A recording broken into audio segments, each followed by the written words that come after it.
Hello friends, welcome to my channel. నేను మీ గీత. ఈరోజు మనము మన కుక్కరీ క్లాస్లో 60 ఇయర్స్ చరిత్ర ఉన్న, అంటే 60 ఏళ్ళ చరిత్ర ఉన్న ఒక సూపర్ ఫిష్ కర్రీ గురించి తెలుసుకుందామండి. మరి ఇంకెందుకు ఆలస్యం, మనం కుకింగ్ స్టార్ట్ చేసేసుకుందాం. ముందుగా మనకు ఫిష్ కర్రీకి కావాల్సిన పదార్థాలు, అంటే ఇంగ్రీడియంట్స్ ఏమేమి కావాలి అనేది చూసేసుకుందాం. కావాల్సిన పదార్థాలండి, మనకు ఫస్ట్ ఫిష్ తీసుకున్నాను. ఒక 1 kg వరకు ఫిష్ ఉంది ఇక్కడ. నెక్స్ట్ మనకి ఇంగ్రీడియంట్స్, దీనికి ఏమేమి కావాలి మసాలా చేసుకోవడానికి అనేది చూద్దాము. చూడండి, అల్లం తెల్లవాయ, ఒక చిన్న సైజ్ అల్లం తీసుకున్నాను. ఒక 10 రెబ్బల వరకు ఈ తెల్లవాయని తీసుకున్నాను. తగినంత ఉప్పు, ఆవాలు, మెంతులు. మన ఫిష్ కర్రీకి స్పెషలే ఇవి రెండే అండి మనకి, ఆవాలు మెంతులు. కారానికి సరిపడా కారం అండి. పసుపు తీసుకున్నాను. మళ్ళీ మనకు పోప్కి పెట్టాల్సడానికి ఇక్కడ ఆవాలు ఉంది, ప్లస్ మనకు జీలకర్ర ఉంది. ఒక చిన్న లెమన్ సైజ్ అంతా చింతపండుని నానబెట్టేసుకున్నాను నేను. ప్లస్ ఇక్కడ ఒక 4 ఉల్లిపాయలు ఉన్నాయి మనకు. నెక్స్ట్ ఒక 3 టమాటోస్ తీసుకున్నానండి. ఇప్పుడు ఎలా చేయాలి ప్రాసెస్ అనేది నేను మీకు చూపిస్తానండి.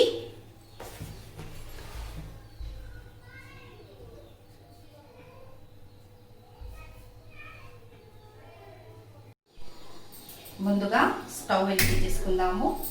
కాస్త ఇది వేడెక్కాక మనం ఇప్పుడు మెంతులు, ఆవాలు, ఇక్కడ చూడండి 1 టేబుల్ స్పూన్ ఆఫ్ ఆవాలు ఉంది. ఒక 1/2 టేబుల్ స్పూన్ అంతా నాకు ఇక్కడ మెంతులు ఉంది. ఇంతే చాలండి. మెంతులు ఎక్కువ వాడామనుకోండి చేదు వచ్చేస్తుంది మనకు. దానికి ఇప్పుడు మెంతులు కాస్త తక్కువే తీసుకోవాలి. ఇప్పుడు మనం ఏం చేద్దాము, మన కడాయి కూడా బాగా వేడెక్కేసింది. ఇప్పుడు లైట్గా దీన్ని ఏం చేయాలి అంటే, ఇప్పుడు మనం దీన్ని రోస్ట్ చేసుకుందాం. 2 కలిపేసి రోస్ట్ చేసేసుకుంటాను.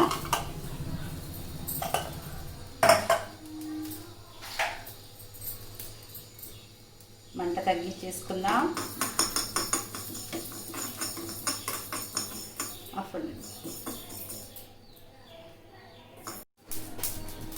ఇప్పుడు చూడండి, మనకు బాగా చిటపటలాడుతూ ఉన్నాయి. ఫ్లేవర్ కూడా వస్తూ ఉంది మనకు, మెంతులు, ఆవాలు. దీన్ని ఆఫ్ చేసేసుకుందాము. ఆఫ్ చేసేసుకుని ఇప్పుడు ఏం చేద్దాం, మనము దీన్ని ఒక మిక్సీ జార్లోకి ట్రాన్స్ఫర్ చేసేసుకుందాం. చూడండి, రైట్. ఇప్పుడు ఏం చేద్దాము, మనకి మసాలా కోసం ఏమేమి కావాలన్నాను, ఆనియన్స్ కావాలి, టమాటో కావాలి, ప్లస్ అల్లం తెల్లవాయ వేసేసుకోవాలి. ఇప్పుడు ఇవన్నీ కలిపేసి మనం ఏం చేద్దామంటే ఒక ఫైన్ పేస్ట్గా దీన్ని ప్రిపేర్ చేసేసుకుందామండి.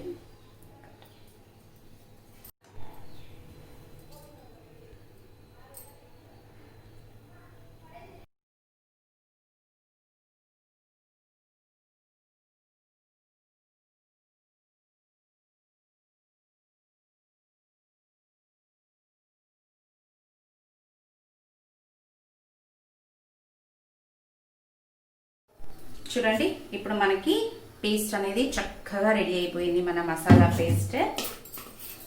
నేను ఇక్కడ కడాయి కూడా పెట్టేసి ఆన్ చేసేసాను.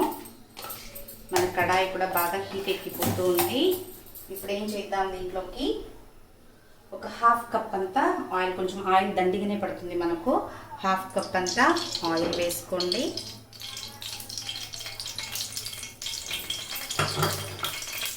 ఆయిల్ బాగా వేడెక్కాక పోపు కోసం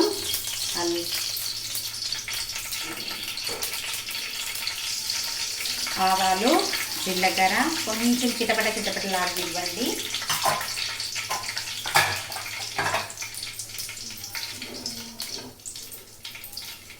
కాస్త చిటపటలాడిందనుకోండి,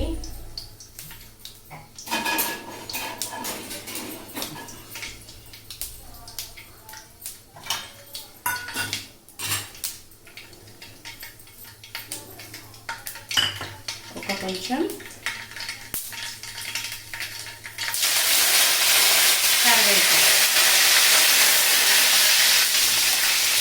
నెక్స్ట్ ఒక చిన్న ఉల్లిపాయలా పీసెస్గా కట్ చేసి పెట్టుకున్నాను. టేస్ట్ కోసం ఇది చాలా బాగుంటుంది వేసామంటే. అక్కడక్కడ పంటి కింద తగిలితే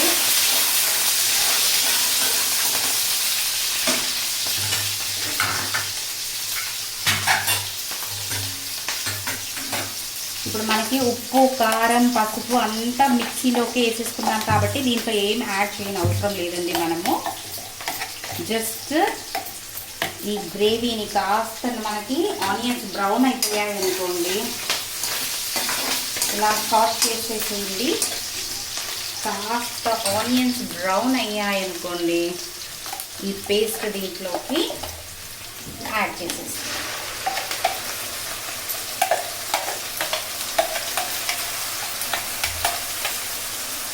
అప్పుడే చూడండి ఆ ఫ్లేవర్ అనేది మనకి సూపర్గా ఉంటుందండి.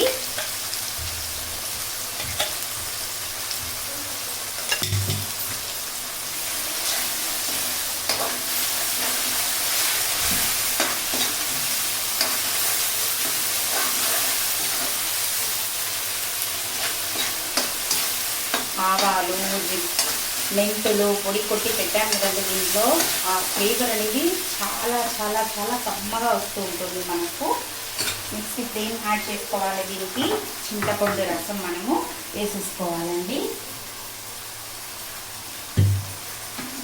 కాస్త వాటర్ యాడ్ చేసి బాగా స్క్వీజ్ చేసేసుకోండి దీని ఇలా.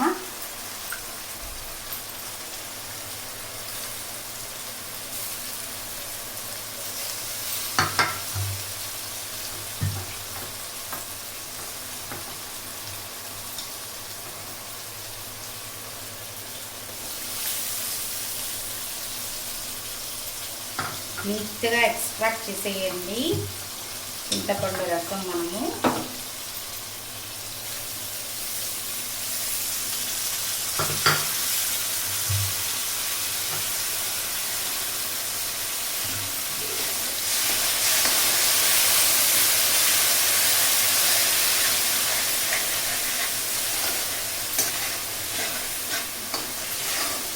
చూడండి ఆ టెక్స్చర్, ఆ కలర్ ఎంత బాగుంటుందంటే మాకు. ఇప్పుడు ఈ మిక్సీలో కొంచెం వాటర్ వేసేసుకొని ఇంకాస్త మసాలా అంతా దీని అడుగున పట్టేసి ఉంటుంది కదా, దీన్ని యాడ్ చేసేసుకున్నాం ఇలా వాటర్ వేసి.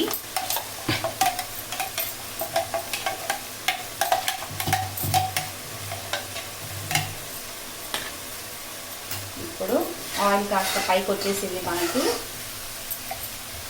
తగినన్ని నీళ్ళు పోసేసుకోవాలి.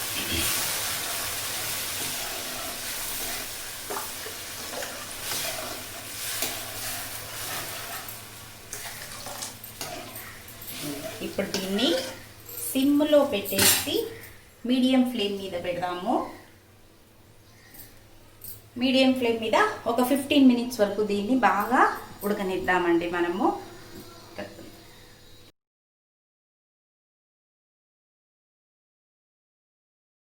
చూడండి ఇప్పుడు మనకి బాగా కన్సిస్టెన్సీ అనేది కరెక్ట్ అయిపోయింది. ఆయిల్ కూడా పైకి మనకి తేలిపోయింది చూడండి. ఇప్పుడు ఈ స్టేజ్లో మనం ఏం చేయాలి అంటే ఇప్పుడు దీంట్లో ఫిష్ అనేది యాడ్ చేసేసుకోవాలి. అంటే చేప ముక్కలు ఉన్నాయి కదా మనకి. ఈరోజు నేను ఒక 1 kg వరకు చేపల్ని తీసుకున్నానండి. ఈ చేప ముక్కల్ని ఇప్పుడు మనము దీంట్లో యాడ్ చేసేసుకున్నాం.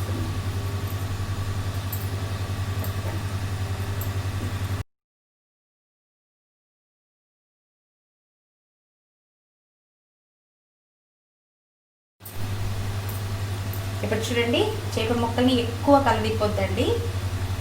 అంతే, ఇంకా పెట్టేసాం మనం అన్ని ముక్కల్ని. ఓకే, దీన్ని కాస్త సిమ్ చేసేస్తాము. మీడియం ఫ్లేమ్ మీద పెట్టుకోండి ఎప్పటికీ.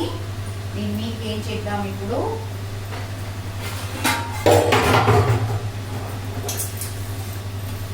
లిడ్ కవర్ చేస్తాం. ఒక 5 మినిట్స్ వరకు వదిలామనుకోండి, చేప ముక్కలన్నీ సూపర్గా మనకి కుక్ అయిపోతుంది అన్నమాట.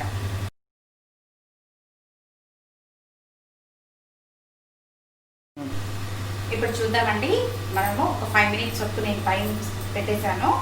ఇప్పుడు మన చేప ముక్కలన్నీ ఉడికిపోయి ఉంటాయండి ఖచ్చితంగా. చూడండి ఆయిల్ అంతా కూడా మనకు సపరేట్ అయిపోయింది. చూడండి ఇక్కడ ఇది నీట్గా చూడవచ్చు. ఇక్కడ మనకు ఆయిల్ అంతా సపరేట్ అయిపోయింది. డన్. మన చేప ముక్కలన్నీ సూపర్గా ఉడికిపోయాయి. మాటి మాటికి దీంట్లో మీరు స్పూన్ అనేది మనము పెట్టకూడదండి, కలదిప్పొద్దండి. జస్ట్ ఒక్కసారి ఊరికి ఇలా పట్టుకుని ఇలా అన్నారనుకోండి, అన్నీ చక్కగా అయిపోతుంది. ఇప్పుడు నేను స్టవ్ ఆఫ్ చేసేస్తున్నాను. ఎక్సలెంట్ అయిన మనకు సూపర్ స్మెల్ వస్తూ ఉంది. ఫిష్ కర్రీ అనేది మనకు రెడీ అయిపోయింది. ఇప్పుడు దీన్ని ఏం చేద్దాం, మనము ఒక బౌల్లోకి ట్రాన్స్ఫర్ చేసేసుకుందామండి.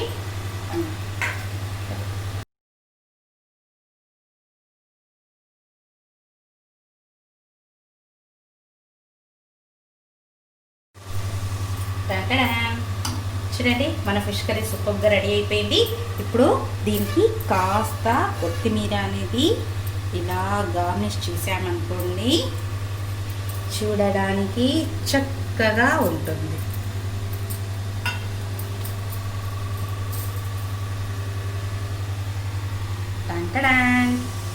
మన సూపర్ ఫిష్ కర్రీ రెడీ అయిపోయింది. వాసన కూడా భలే అదిరిపోతూ ఉంది. మరి మీరు కూడా ఈ రెసిపీని ట్రై చేసి ఎలా వచ్చిందని నాకు కమెంట్ పెట్టండి. మీకు కనుక మా రెసిపీ నచ్చినట్టయితే మీ ఫ్యామిలీకి, ఫ్రెండ్స్కి అందరికీ దీన్ని షేర్ చేయండి. తప్పకుండా నా ఛానల్ని సబ్స్క్రైబ్ చేసుకోవడం మనకు మర్చిపోతుందండి. This is learn ease with Geetha. Thank you.